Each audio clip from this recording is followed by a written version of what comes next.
আল্লাহ এই মাথার ব্যথাটা বালা করে দেও, যদি বালা না করে দেও তাহলে এটারে বদলাই আরেকটা দেও, তারপর ওইটা আপনি আমার কাছ থেকে সরাইয়া নেন। বুঝেন না? তার কি পরিমাণের মাথার যন্ত্রণা হে বুঝে, ঠিক নি ভাই? অসুস্থতা যখন মানুষ সুস্থ হয় সে জানে কত বড় ভারের তলতেন হে বাইরে গেছে। এখন আমি কিছুটা অসুস্থ, ক্যান্সারের রোগী, আলসারের রোগী, এরপরে কিডনির সমস্যা, এই সমস্ত কঠিন কঠিন বেমার থেকে এই সর্দি কাশি দুইটা স্বাভাবিক বিষয়, ঠিক না ভাই? ঠিক। কিন্তু এই সর্দি কাশির তলে হইরই আমি দেখেন ওয়াজই করতাম পারতাছি না, গলা দিয়ে আমার সাউন্ড হই পারো না, কথা বুঝেননি? এই সুস্থতা বড় জিনিস, আল্লাহর নিয়ামত। 3 নম্বর, অভাবীদের অভাব দূর করে দিবেন। এখন দনে জনে যদি টেহা পয়সা আল্লাহ দান করে, আপনারা যদি আল্লাহ বড় লোক বানায় দেলায়, গুনাহ খাতাও আল্লাহ মাফ করে দিছে, অসুস্থতাও নাই, তাহলে আপনার আর কুস্তার দরকার আছে নি? আমি তো মনে করি আর কুস্তা লাগতো না।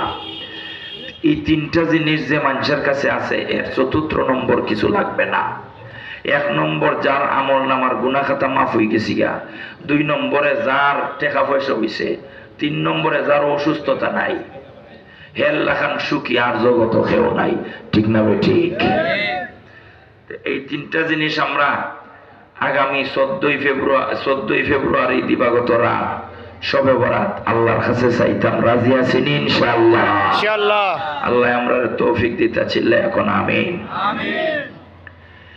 আবার আরেকটা হাদিসের মধ্যে আসছে, আল্লাহর নবী বলেন শবে বরাতের রাত্রে আল্লাহ সব গুনাহ খাতা মাফ করে দিবেন।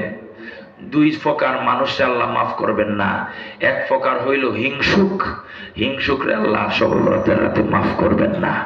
আর 1 প্রকার লোক হইল যারা শিরিক করে, আল্লাহর সাথে শরীক করে, এই মুশরিকদেরকে আল্লাহ মাফ করবেন না।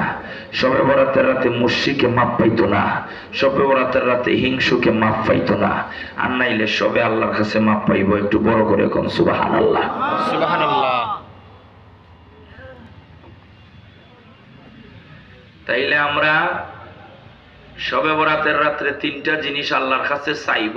কয়টা জিনিস? 3টা।